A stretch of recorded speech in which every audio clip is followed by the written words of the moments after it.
Well, this is going to be your Wednesday, January 22nd, 2025 compatibility reading. And I pretty much say the date like every day, and yet I still can't. You know, sometimes my mind's like, what day is it? I'm pretty sure we've all been there. But I'm excited. I've been kind of playing around with implementing some new and different spreads and just kind of seeing how to continue to structure out, you know, these readings as the channel continues to move along. So today I'm going to stick with what I typically have been doing on Wednesdays, which is the compatibility reading. This is going to be a 5-card spread. And I hope everyone's doing well today. I am doing really well, and I just hope to pass that energy on to you guys. I mean, truly, I heard another tarot reader say it was quite interesting. It's so amazing. Like there's no words to see like how grand it is to see the energies changing throughout, like or seeing the energies together with your collective, seeing, you know what I guys mean? I mean, it's mind-blowing just to see how, you know. And so for example, last, 2024 was a really big shift, I think, for the feminine collective. And this year,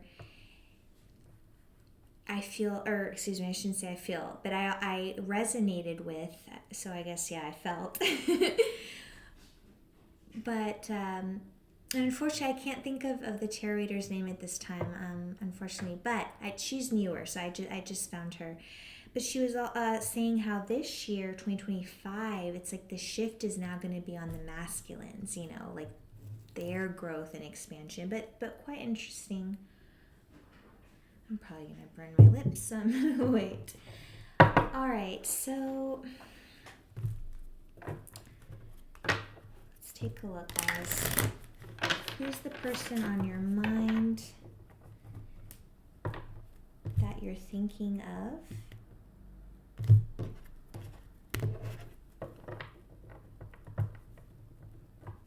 Okay, compatibility spread. Your desires, their desires, the theme, the challenges, and the potential. Bottom of the deck, we have the Fool.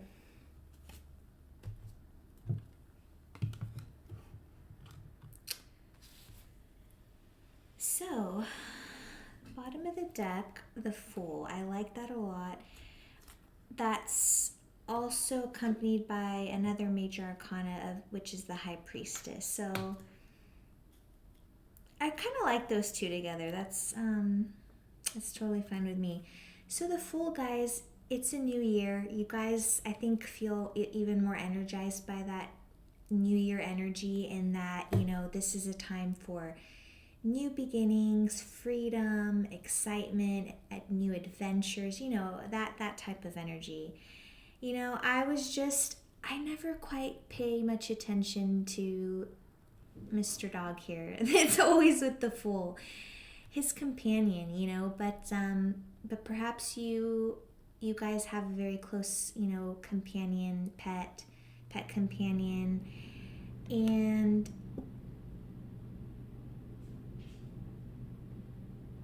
someone that just, I feel like would go on adventures with you. Like I also feel like you guys are one to like road trips and want to hit the road and do hiking and that kind of stuff. I don't normally say ever. Well, I've never said that about that card, so that's just what I'm picking up on.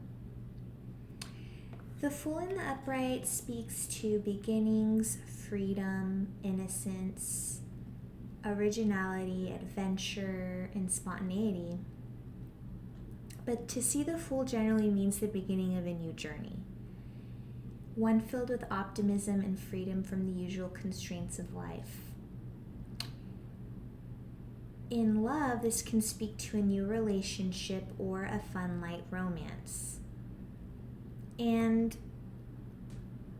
that's definitely, of course, yes, right? This is a compatibility reading, so I feel that you're not.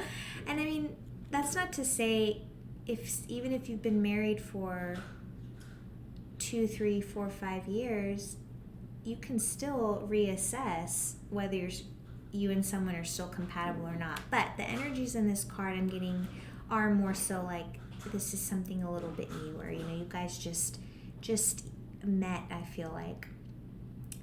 But to encounter the Fool in a reading can also be interpreted as a summons to the adventurous and daring aspects of your own personality. He instills bravery because he recognizes that each day is an opportunity to explore your life, like all the uncharted territories. So very, very cool energy to have here in the reading, just kind of like, underlying all of this. So let's move on then to your desires. And that's the King of Pentacles.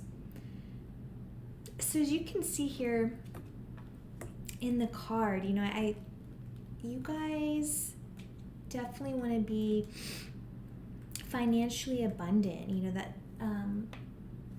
and I think that you guys want to find a partner who will complement and have that same mindset as yourself. The King of Pentacles, it speaks to abundance, prosperity, security, ambition,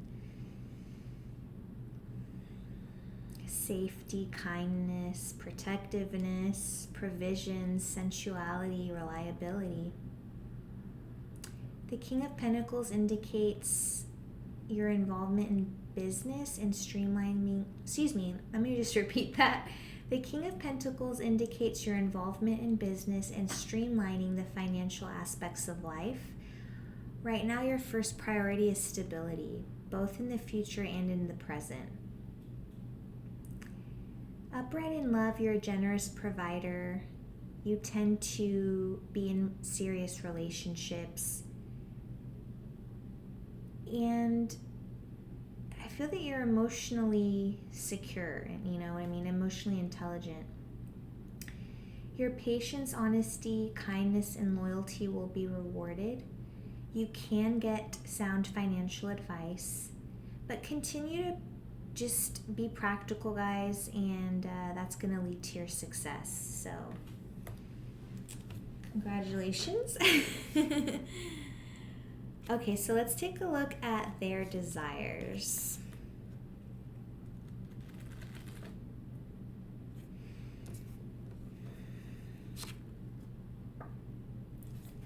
So here's your, yours and theirs side by side. Instinctively what I'm getting, or intuitively what I'm getting right off the bat is, just from the imagery, I don't tend to think this person is gonna want the same things as you. Like perhaps you have a dog but they don't want pets, or perhaps you want kids but they don't, or perhaps you want to be single but they want kids. Like, you see what I'm saying? But let's dig in further. So what are their desires? We have the Ten of Pentacles reversed. This speaks to family disputes, conflict over money, instability, and breaking. Okay, I'm glad. So breaking traditions. Also, when I saw this instantly, for some reason I felt like, perhaps, or this person does not want the traditional route. Like, this person does not want the pets, the kids, the white picket fence, or whatever, the traditional marriage type of thing.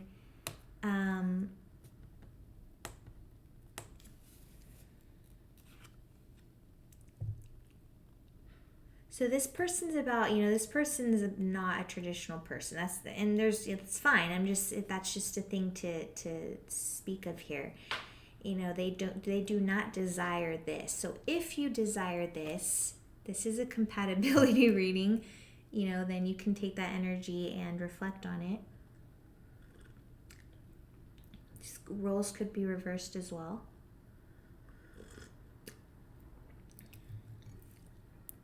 Perhaps you don't, perhaps you want to continue your adventures well, never mind, scratch that, my apologies, because this does speak to, again, the breaking of tradition. So, but, your person has recently gone through a challenging time and maybe feeling a lack of security.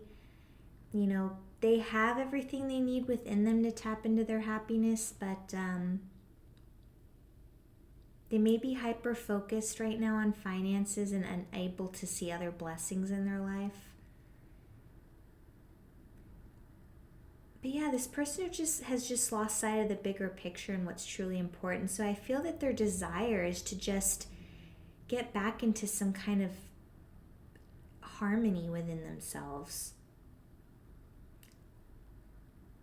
They want to feel secure and they want to feel happy, but right now that's not, they're just dealing with some stuff, which again could be, family disputes, debt, feeling like success is fleeting. They could overall just feel instability. They could feel like this isn't even on their mind, this whole kids, pets, marriage, because that's not even on their mind, as especially if this is a masculine energy. But the roles could be reversed, but more so if it's a masculine energy. With masculine energy, it's very, for a masculine to even entertain any of these ideas, they have to be financially stable and secure and like at a point in their life where they're ready to take that, to create that, essentially. It's not something that can be forced, guys. You do not want to do that.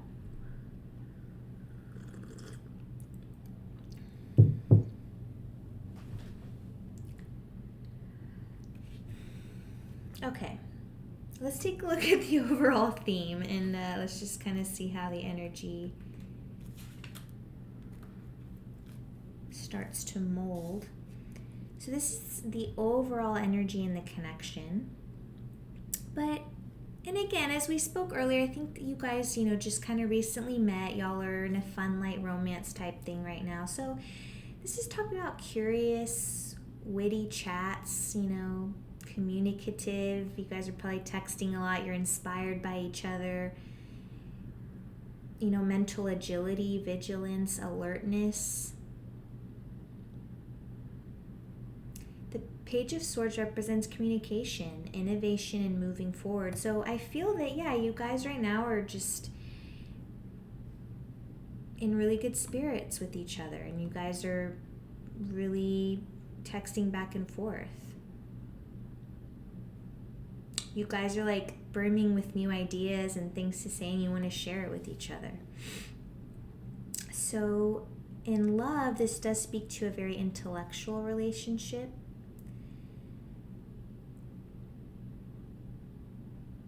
Yeah, and if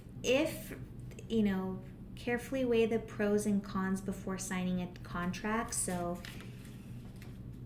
just coming up as I feel like that's just maybe a more prevalent message than not. I mean, we should always be careful with contracts, right? But I mean, all right. So that is so far so good, right? I mean, there's nothing insane here. It's just, but of course, I don't know that I don't know quite more about this person. I may pull an extra clarifier, but when someone's in an energy like this, it's not quite, nonetheless, I feel like the energies aren't quite matching up, right? It's like you're more, I feel like a little bit more abundant mindset, and your person's still a little bit more lack mindset, which again, we've all been there. Sometimes we go into cycles, so that's not a bad or good thing. It's just what the energy is. So it's something to, I mean, this is all, just take what you need to, and see how you can either help this person or help yourself, or like, let's tap into our powers of being, alchemical. So freaking cool. Like, I remember, like, growing up watching, I was pretty big on anime, thanks to Toonami and stuff, but it just kind of flourished from there. And thinking back when I watched, like, Full Metal Alchemist, and then I watched the Brotherhood, and I think I really enjoyed that one. But guys, like, and to think,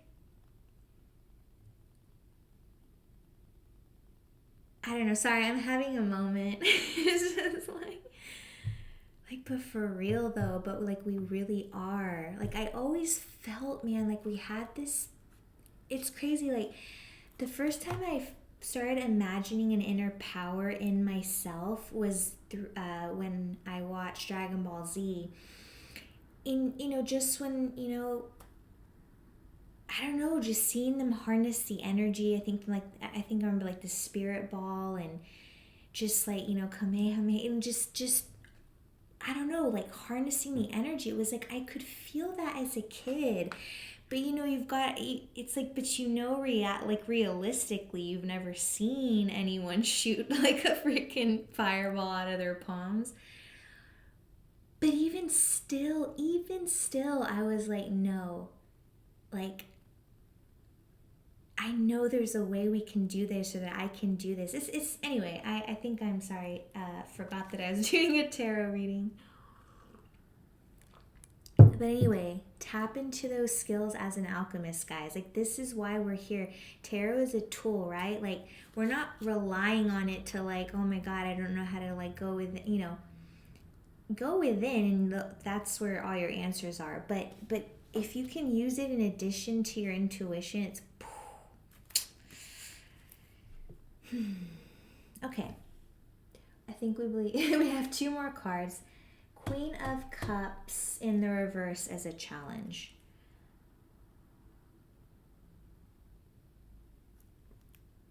So I feel like there's gonna be, I don't know, I'm feeling like some emotional blockage. And I don't know if that ties to, again, where I was saying the energies feel a little, maybe like they can't quite, you know what I mean? It's like trying to match up, but maybe not quite. Let's see what the Queen of Cups reverse has to say. So this would, again, compatibility spread. So this would be the challenges between you and this person. And again, I don't know from what side, but nonetheless, the energy is here of insecurity, of perhaps overextending oneself or giving too much. Someone could be overly sensitive or needy or dependent, essentially.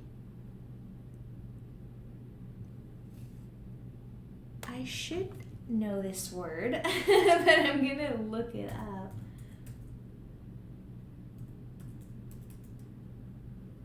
Martyrdom? Maybe? Martyrdom. I know, a martyr is someone who suffers persecution and death for advocating, renouncing or refusing to renounce or advocate a religious belief. Okay.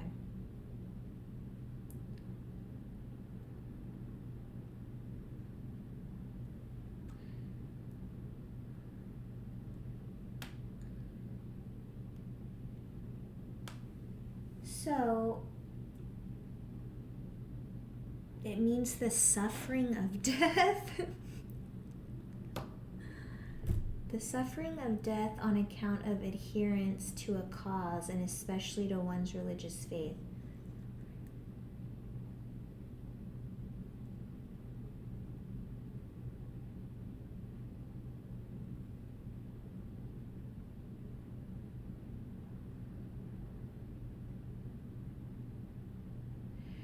So I don't know. I think with it, because okay, I'm pretty sure I've come across the Queen of Cups reverse, right? But martyrdom, I did not ever really hone in on, but I'm kind of feeling like it's prevalent today, right now. And I feel that perhaps it's speaking to, perhaps you guys have different faiths, but take it as it resonates. And as you should know, or if you don't, you could get to know this person eventually and find out. But maybe you guys have different, just faiths or religious beliefs, or maybe, just it's different. So maybe that's just what I'm getting. So maybe something to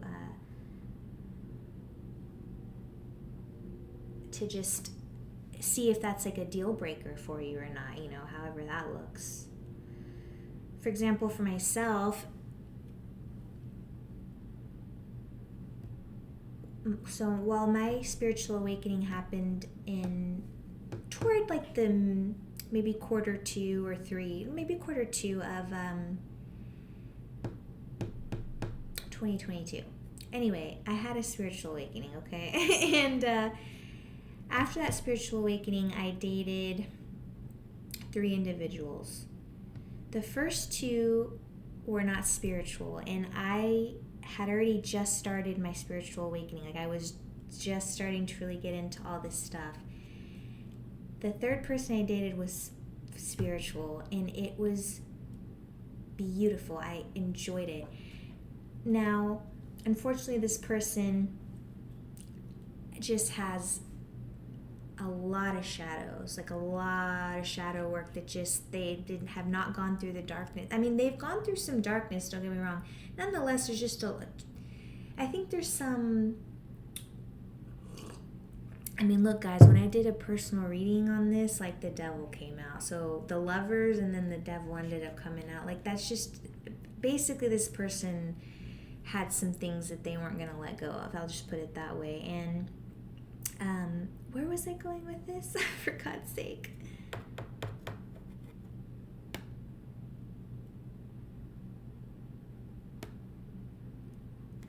We were talking about the martyrdom, and then... Oh, so essentially, okay, but besides all that, is now that I know, like, for me, I could never be with... like, my true person that, like, that, like, if I'm meant to have, like, my divine love in this, in this incarnation here on earth, they have to be spiritual.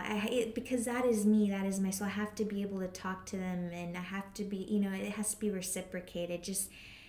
And my whole life is dedicated to Source, and thus I would want my person, I would want us to have a divinely guided relationship, right? So that's essentially what I mean by when I was talking about, like, just the martyrdom, and have, just like I said earlier, if it's a deal breaker for you. So if, so however that looks, right? That's, anyway, I'm sorry if I'm going on tangents tonight, guys. There might be something in my tea, I'm not really sure. I'm totally joking. All right. So, challenges. We were speaking about, so reversed in love, this could speak to a dependent or clingy lover. I feel that you may be one to put more effort in than your partner, and I feel that your partner would be the one that's a little bit more overly sensitive. But this card encourages you to take time to listen to your intuition and honor your feelings.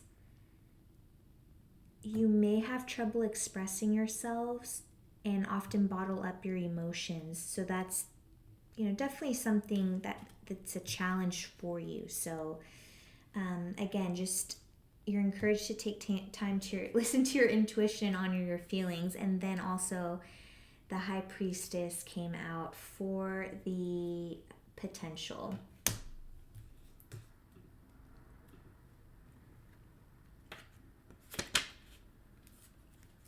So there is potential here, guys, right? I think just as you are being called, if you can tap into your intuition, into your spirituality, into the mystery, into your higher power, into your inner voice, you're going to be able to start prioritizing your intuition rather than simply your intellect and conscious mind, right?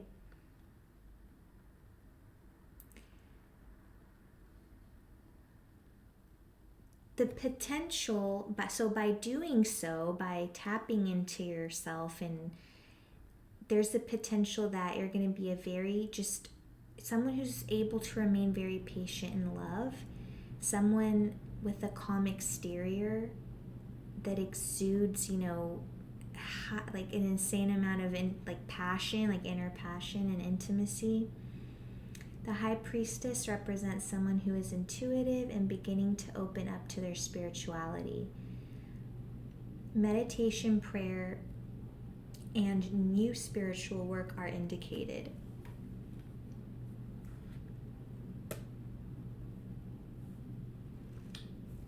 All right, everyone. That's pretty straightforward to me, so I'm going to leave it there, and I'll see you guys in the next video.